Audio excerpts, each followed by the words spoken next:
पूनम बचपन से ही पढ़ाई में अच्छी थी और उसका सपना था कि वह बड़ी होकर एक अच्छी डॉक्टर बने, फिर अपने माँ बाप के साथ हमेशा खुश रहे। क्योंकि वो माँ बाप की इकलौती संतान थी। राम सिंह जी और कमला जी ने पूनम को बहुत लाड प्यार से पाला था और पूरी आज़ादी दे रखी थी। पड़ोस के लोग बोलते थे कि लड़की है, थोड़ा कंट्रोल में रखो, पर राम सिंह जी पूनम को अपना सब कुछ मान चुके थे। पूनम 12वीं क्लास में थी, साइंस लेकर पढ़ रही थी। गांव के किसी लड़के ने साइंस नहीं ली थी, अकेली पूनम ही थी जो साइंस लेकर पढ़ रही थी।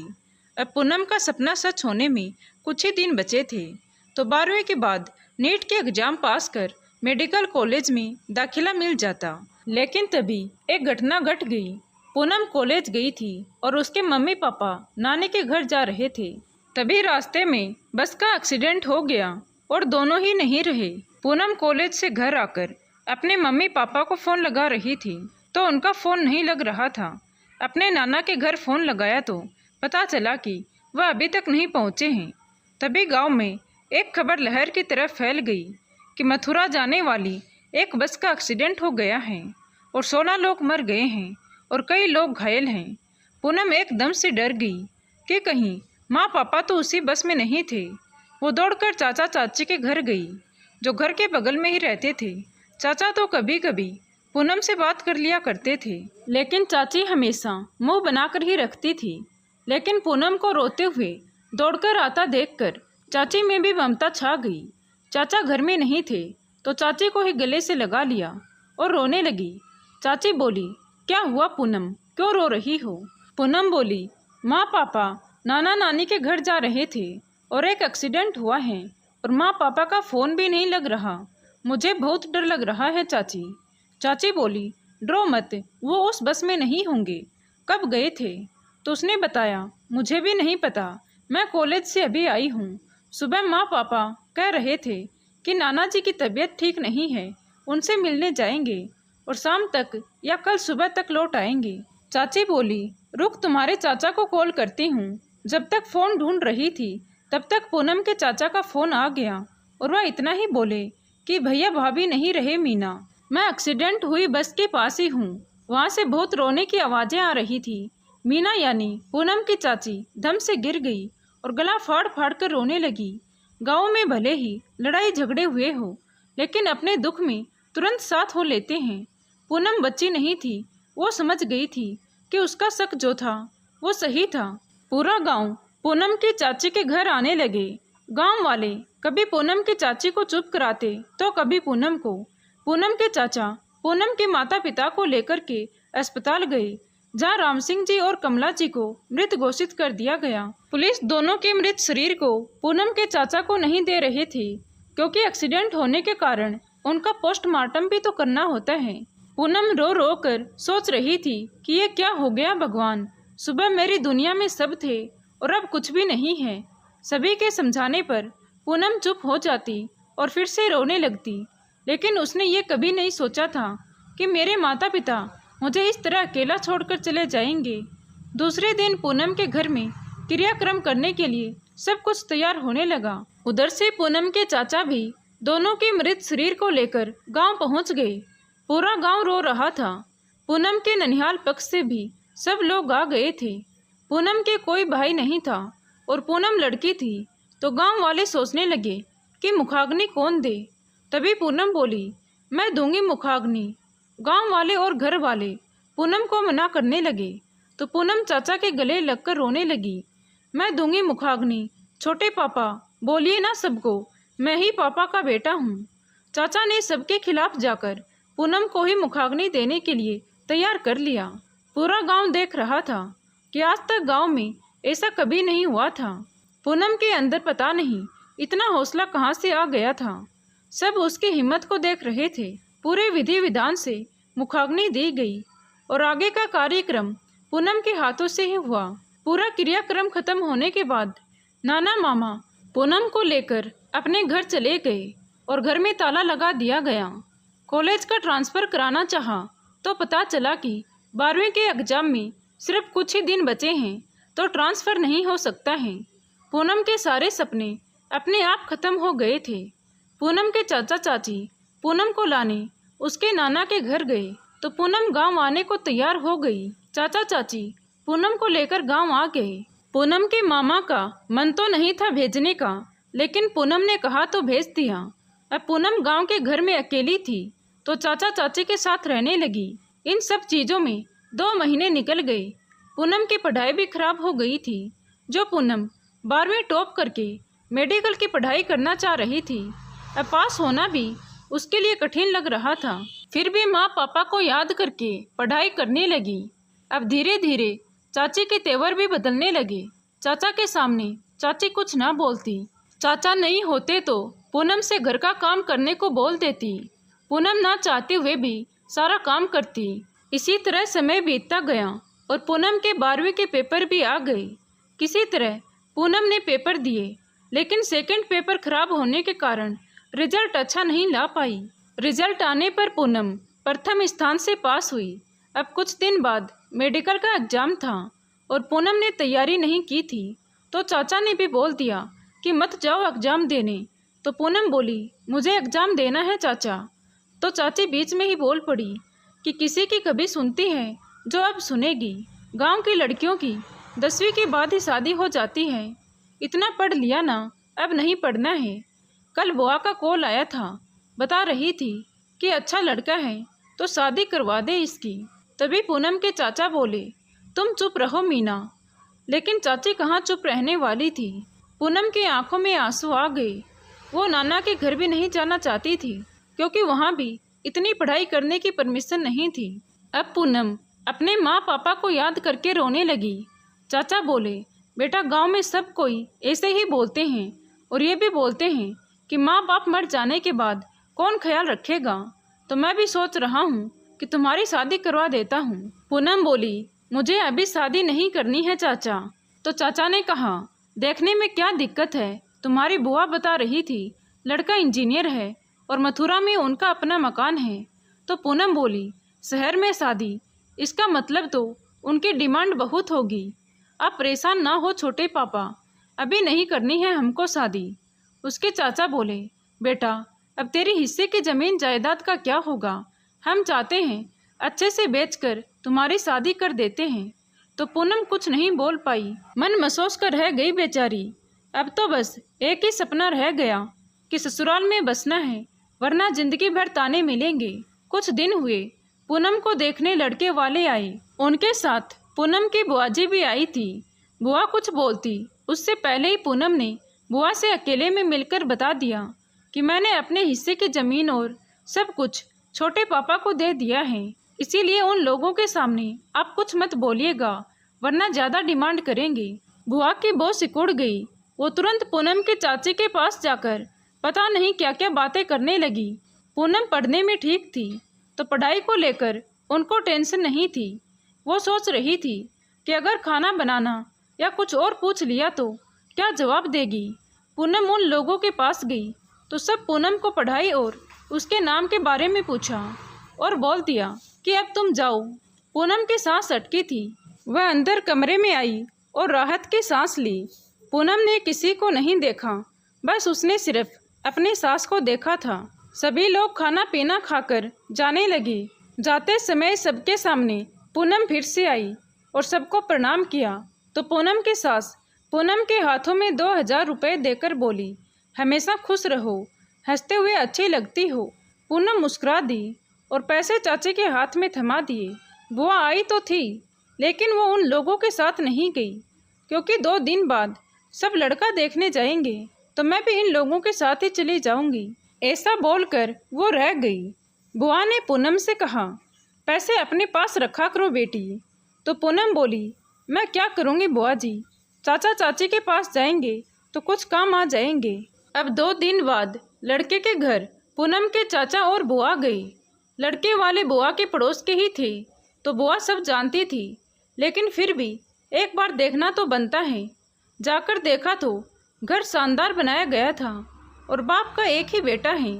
ये सब देखकर पूनम के चाचा को सब कुछ पसंद आ गया और वो सोचने लगे कि कम दहेज के बाद तो हम कर भी नहीं सकते हैं। इतना अच्छा घर, इतना पढ़ा लिखा लड़का है। अब बात लेन देन की आई तो चाचा बोले, मैं केवल 5 लाख ही दे पाऊंगा, इससे ज़्यादा नहीं हो पाएगा। तो लड़के का पिता बोला, आप जितना दे सकते हैं वो दे देना, और नहीं भी कर सकते हैं तो भी कोई बात नहीं, लेकिन लड़के की कुछ डिमांड है। लड़के को बुलेट और सोने की चैन दे देना। तो पूनम के चाचा मान गए। अब उनको 10 लाख रुपए शादी के लिए इकट्ठे करने थे। उधर पूनम के मामा और परिवार के सब लोगों को बात पता चली तो वो तुरंत पूनम के घर आ गए और पूनम के हिस्से और घर को अलग करने की बात करने लगे। और एक्सीडेंट का मुआवजा भी 4 लाख रुपए मिलने वाले थे, तो उन्हें भी पूनम के नाम करने को बोल रहे थे। पूनम सब कुछ देख रही थी। उसके चाचा बहुत उदास थे। पूनम बचपन से ही चाचा को छोटे पापा बोलते आई थी, तो पूनम को ऐसा लग रहा था जैसे उसके छोटे पापा के साथ ही गलत हो रहा है। तो वो बोली कि मैं बड़ी हो चुकी हूँ मामा जी, और मैं चाहती हूँ कि मेरा सब कुछ छोटे पापा ही रखें। मुझे यहाँ से कहीं नहीं जाना है। छोटे पापा जो चाहेंगे वो ही करेंगे, आप बीच में मत बोलिए। पूनम की बातें सुनकर मामा को लगा कि उसका काम नहीं बनने वाला है, तो वह पूनम को समझाने की कोशिश करने लगे। तो पूनम ने कहा, मैं जो बोल रही हूँ वही होगा, क्योंकि मैं नहीं चाहती कि मेरी वजह से घर में परेशानी हो, वरना मैं शादी भी नहीं करूँगी और किसी से बात भी नहीं करूँगी और घर से भाग जाऊँगी। रोते हुए घर के अंदर चली गई। चाची भी पूनम के पीछे पीछे गई और उसे गले से लगाकर रोने लगी और बोली, कहीं नहीं जाने देंगे तुमको बेटा, तुम हम लोगों के साथ ही रहोगी। पूनम को चाची का अपनापन अच्छा लगा। अब चाचा और मामा में तू मैं होने लगी। फिर मामा बोले कि पूनम को जरा सी भी तकलीफ हुई तो हम लोग आपको छोड़ेंगे नहीं, और वहाँ से चले गए। पूनम के चाचा कुछ देर बाद पूनम के पास गए तो पूनम रो रही थी। चाचा के आने की आहट सुनकर वो सोने का नाटक करके आंख बंद कर लेट गई। चाचा ने देखा कि पूनम तो सो रही है, तो कंबल डालकर बाहर आ गए। अब चाचा के पास शादी की तैयारी करने का और पैसे जुगाड़ करने का बहुत कम समय बचा था, क्योंकि 2 महीने बाद शादी थी। पूनम के चाचा लड़के के घर और लड़के का बखान करते नहीं थकते थे, तो पूनम की चाची को बुरा लगता था, लेकिन वो चुप थी, क्योंकि वो भी चाह रही थी कि जल्दी घर से चली जाए ताकि मेरा सिर ना खाए। लेकिन उसको पता नहीं था कि दहेज में 8 लाख खर्च हो रहे हैं। अब पूनम के चाचा शादी की तैयारी करने लगे। पूनम की पसंद की सारी चीज़ें खरीदी गई, कार्ड भी छपा दिए गए। पूनम ने मामा के घर कॉल करके इनवाइट किया, लेकिन मामा ने आने से इनकार कर दिया। बस नाना ही शादी में आएंगे बोल दिया। शादी के दिन भी नज़दीक आ गए। पूनम घर की चौखट पर खड़ी थी तो उसने देखा कि छोटे पापा आए हैं। उसने छोटे पापा को पानी दिया और बोली कि छोटे पापा, आप क्या क्या दे रहे हैं हमें शादी में, हमको तो कुछ पता भी नहीं। उसके चाचा बोले, क्या करोगे जानकर, अभी तुम्हारी खेलने की उम्र है, टेंशन लेने की नहीं। पूनम बोली, मैं उस घर में जा रही हूँ, मुझे पता होना चाहिए ना। तो पूनम के चाचा बोले कि 5 लाख रुपए, एक गाड़ी और एक चैन और दहेज का सारा सामान मांगा है उन्होंने। तो वो बोली, आपके पास इतने सारे पैसे कहाँ से आएंगे। तो वो हंसकर बोले, क्या मैं कंगाल हूँ, ऐसा क्यों पूछ रही हो। पूनम बोली, नहीं छोटे पापा, छोटे भाई बहन भी है ना, सब मेरे लिए खर्च मत कीजिए। पूनम के चाचा पूनम के सिर पर हाथ रखते हुए बोले, कुछ ज़मीन बेचनी पड़ी है बेटा, तुम्हारी खुशी बहुत ज़रूरी है मेरे लिए। मैं नहीं चाहता कि कुछ लेन देन के लिए तुम्हें भी ताने सुनने पड़े, मैं भी तुम्हारा पिता ही हूँ। पूनम इमोशनल होकर सीने से लग गई। चाचा भी इमोशनल हो गए। पूनम बोली, आप मेरे लिए बहुत कर रहे हैं छोटे पापा। ऐसा कहकर पूनम चली गई।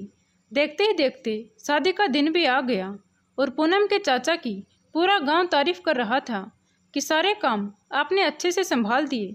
पूरे विधि विधान से पूनम की शादी कर दी गई और वो ससुराल चली गई। पूनम के साथ उसके चाचा की लड़की भी आई थी, क्योंकि वो छोटी थी तो रोने लगी कि मुझे भी दीदी के साथ जाना है, तो वो उसको अपने साथ ही ले आई। ससुराल आने के बाद पूरी विधि विधान से सारी रस्म निभाई गई। बाकी का फंक्शन शाम को था, तो कुछ देर बाद पूनम को आराम करने के लिए भेज दिया। अमन ने अभी तक पूनम से बात नहीं की थी। पूनम रात भर शादी में जगी थी और फिर सफ़र में थकी हुई थी, तो पलंग पर लेटते ही सो गई। अमन आकर चेयर पर बैठे बैठे सो गया। 2 घंटे बाद सास दरवाजे पर आई और बोली, बेटा शाम को पूजा है, 3 बजने वाले हैं, अभी सभी पूजा में आएंगे तो उठ जाओ, सब देखने आएंगे तुमको। तभी पूनम ने देखा कि अमन चुपचाप माँ के पीछे खड़ा था। सास चली गई तो पूनम बोली, आप कुछ बोलते क्यों नहीं हैं? तो अमन हंसकर बोला, क्या बोलूँ, वही सोच रहा हूँ। पूनम बोली, ठीक है, सोच लीजिए, जब सोच लीजिएगा तब बोलिएगा, मैं इंतज़ार करूँगी। अमन बोला, आप थकी थी तो मैंने सोचा आप आराम कर लेंगी तो अच्छा रहेगा, इसीलिए कुछ नहीं बोला। तो पूनम ने कहा, आप कहाँ थे?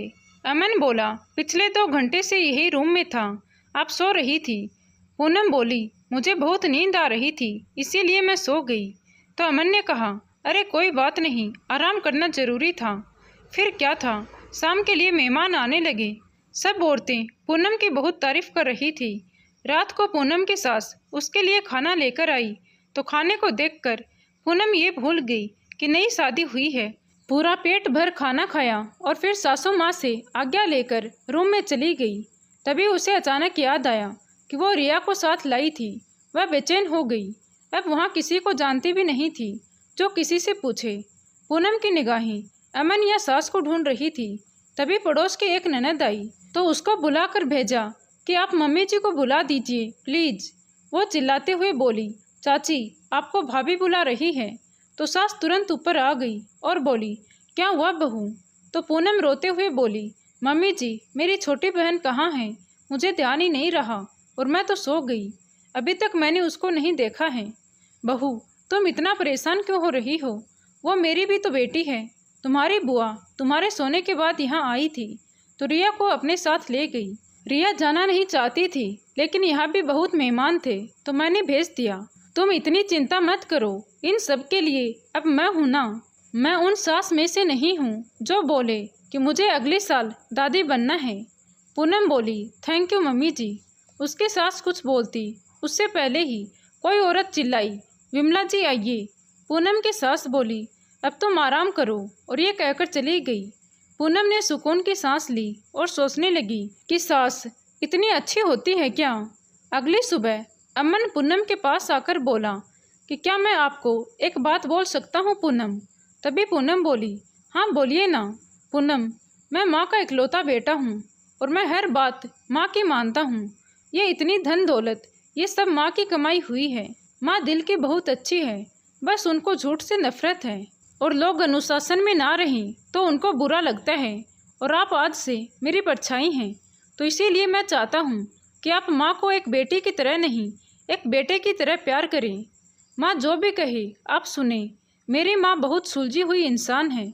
मैं जानता हूँ वो कभी भी आपको बुरा नहीं बोलेगी जब तक आप उनको गलत नहीं बोलेंगी।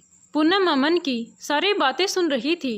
अमन बोल रहा था तो ऐसा लग रहा था कि वो अभी रो पड़ेगी। पूनम माँ बेटे के इस जुड़ाव को समझ गई और बोली कि मैं आपको प्रॉमिस करती हूँ कि मम्मी जी को कभी भी शिकायत का मौका नहीं दूंगी। अमन बोला, थैंक यू, आप मेरी बात समझ गई। पूनम बोली, वैसे मम्मी जी सच में बहुत अच्छी हैं, मेरे साथ भी बहुत अच्छे से बातें कर रही थी। तभी अमन बोला, माँ ऐसी ही है, वो सबके साथ हंस के बातें करती हैं। दूसरे दिन पार्टी में गांव से भी सभी आए। पार्टी खत्म होते ही जब चाची जाने लगी तो पूनम गले लगाकर रोने लगी। तो पूनम की सास बोली, बेटा अब मैं ही तुम्हारी माँ हूँ। तो उसकी चाची बोली, सही है बेटी, अब यही तुम्हारी माँ है और ये तुम्हारा अपना घर है। जाते समय पूनम को पार्टी में जो पैसे मिले थे वो रिया को दे दिए और कुछ चाची को भी दे दिए। चाची लेने से मना करने लगी तो पूनम बोली, आपको मेरी कसम है, रख लीजिए ना, भाई बहन के लिए कुछ ले लेना। पूनम के चाची को अब पूनम सच में अच्छी लगने लगी थी। उसने पूनम को गले से लगा लिया और बोली, सदा खुश रहो बेटी। जाते समय चाची बोली, दामाद बाबू जल्दी लेकर आइएगा मेरी बेटी को। अमन मुस्कुरा कर बोला, हाँ चाची जी। सब चले गए तो पूनम मायूस हो गई। पूनम की सास बोली कि इस तरह जाते समय नहीं रोते हैं बेटा, अब शगुन होता है, और अगर ऐसे जाते समय हर बार रोगी तो मैं उनको बुलाऊंगी ही नहीं। और हंसने लगी। पूनम भी हंस पड़ी। कुछ दिन बीते। अमन पूनम को लेकर गांव आया। यहाँ अमन और पूनम का अच्छे से स्वागत हुआ। चाची ने पूनम को समझाया कि सास की बात सुनना और दामाद बाबू की भी इज्जत करना बेटा, बहुत अच्छा परिवार मिला है तुझे। चलते समय पूनम ने बच्चों को कुछ पैसे दिए और चाची को बोली कि चाची बच्चों को मारिएगा नहीं। तो चाची बोली नहीं मारूंगी, और आंखों में आंसू आ गए, चाची के भी और पूनम के भी।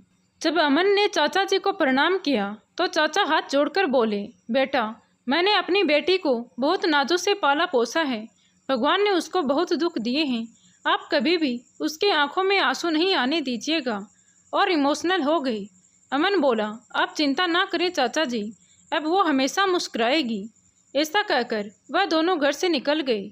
अब अमन की छुट्टियां भी खत्म होने वाली थी, तो पूनम थोड़ा उदास थी क्योंकि ससुर दुकान चले जाते थे, सास अपना बुटीक संभालती थी। बस अमन था जो दिन भर पूनम के साथ रहता था, लेकिन उसको काम पर जाना था, तो अब पूनम दिन भर घर में अकेली रहेगी और शाम को सब मिलेंगे। घर पहुंचने के बाद सब ठीक रहा। पूनम सफ़र से थकी थी तो सास ने पूनम को आराम करने को बोल दिया। रात को सब एक साथ खाना खाने बैठे तो पापा ने पूछा, कब है दिल्ली की फ़्लाइट? तो अमन बोला कि कल सुबह 11 बजे है। पूनम नाराज़ थी तो सास बोली कि बेटा अभी नई नई हो, 1-2 महीने यहाँ पर रहो, फिर छुट्टी में आएगा तो आपको भी ले जाएगा। तो पूनम का चेहरा थोड़ा ठीक हुआ। अगले दिन जब अमन जाने लगा तो पूनम रोने लगी। तभी अमन बोला कि माँ ये सब देखेगी तो गुस्सा करेगी, उनको आते जाते उदास चेहरा पसंद नहीं है। सास के नाम पर पूनम ने तुरंत आंसू पोंछ लिए। अमन देखकर खुश हो गया और पूनम को गले से लगा लिया। फिर अमन ने कमरे से बाहर आकर माँ पापा के पैर छुए और बोला, माँ अपनी बेटी का ख्याल रखिएगा। पूनम अमन को देख रही थी। अमन की बात सुनकर पूनम की सास मुस्कुराने लगी और बोली, तू टेंशन मत लेना, मेरी बेटी को बहुत अच्छे से रखूंगी मैं। तभी अमन पूनम की तरफ देखते हुए बोला, पूनम तुम भी माँ का ध्यान रखना, सुन लिया ना? माँ और पूनम दोनों हंसने लगी। अमन चला गया। पूनम की सास और पूनम ने नाश्ता किया। उसकी सास बोली, बेटा अब तू क्या करना चाहती है? कुछ तो होगा जो तुमने बचपन से सोच कर रखा होगा। तो पूनम बोली, वो अब नहीं हो सकता है मम्मी जी, इसीलिए अब उसके बारे में क्यों सोचना। सास बोली, फिर भी बताओ तो सही। पूनम बोली, मैं डॉक्टर बनना चाहती थी लेकिन नहीं बन पाई। माँ पापा के लिए सपना था, अब सपना ही रह गया। अब माँ पापा नहीं हैं तो सपना भी नहीं है। इतना कहकर पूनम अपने माता पिता को याद करके रोने लगी। तभी पूनम की सास बोली, रो मत बेटा, मैं भी तो तुम्हारी माँ ही हूँ। देखो बेटा, खाली दिमाग शैतान का घर होता है। अभी तुम बहुत छोटी हो तो अभी से घर और परिवार के चक्कर में मत पड़ो, मेहनत करो और कुछ बन जाओ।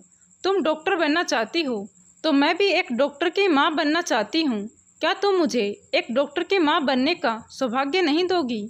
तो पूनम बोली, अमन जी क्या कहेंगे? तो सास बोली, अमन का क्या है, उसने अभी दुनिया नहीं देखी है, वो मना कर देगा तो मैं मना लूँगी। तुमको करना है और मुझे करवाना है बस। तभी पूनम ने कहा कि ठीक है, मैं डॉक्टर बनूंगी। तो पूनम की सास ने तुरंत पूनम के चाचा को कॉल लगाया और बोली, समधी जी एक काम कर सकते हैं? तो पूनम के चाचा बोले, क्या हो गया जी, बोलिए ना। पूनम की सास बोली, मेरी बेटी की पढ़ाई के सारे सर्टिफिकेट दे दीजिए, मैं यहाँ इसका एडमिशन करवा दूंगी। पूनम के चाचा बोले, ज़रूर, क्यों नहीं, मैं सब कुछ कल ही ला दूंगा। पूनम के चाचा दूसरे ही दिन पहुँच गए। सास ने पूनम को नीट की प्रिपरेशन करने के लिए ट्यूशन दिलवा दिया। काफ़ी समय से पढ़ाई छोड़ने के बाद फिर से पढ़ना पूनम को अटपटा सा लग रहा था, लेकिन उसको अब ये करना था तो वो मेहनत करने लगी। सुबह कोचिंग जाती, दिन भर कमरे में पढ़ती और शाम को भी ट्यूशन जाती। पूनम ने पूरी 1 साल मेहनत की। 1 साल तक घर में एक नौकर रखा गया ताकि पूनम को दिक्कत ना हो। पूनम अपनी सास को मम्मी जी से माँ जी और माँ जी से कब सिर्फ माँ कहने लगी पता ही नहीं चला।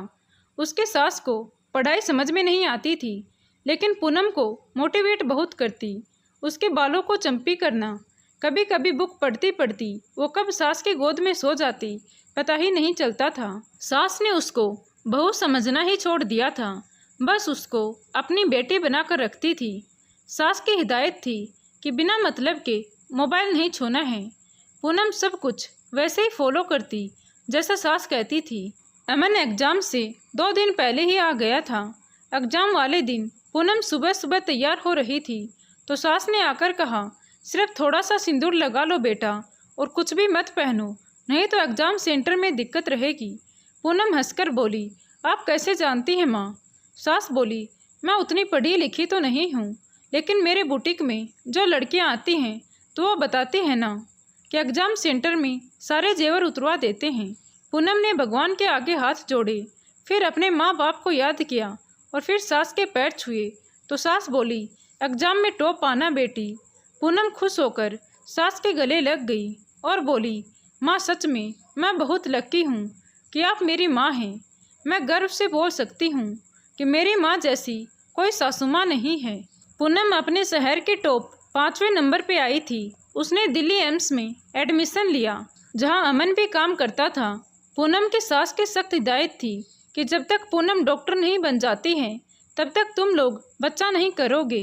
धीरे धीरे पूनम की पढ़ाई कंप्लीट हुई और अब पूनम मथुरा में एक अच्छे जानी पहचानी डॉक्टर बन गई और सारा क्रेडिट अपनी नई माँ यानी सासू माँ को देती और मन ही मन भगवान का शुक्रिया अदा करती कि माँ पापा छीनने के बाद इतने अच्छे लोगों के साथ मेरा रिश्ता जोड़ दिया। तो दोस्तों, आपको ये दुख भरी कहानी कैसी लगी कमेंट करके ज़रूर बताएं। अच्छी लगी हो तो प्लीज़ वीडियो को लाइक करें, शेयर करें और हमारे चैनल कहानी विद देवांशी को सब्सक्राइब ज़रूर करें। Thank you.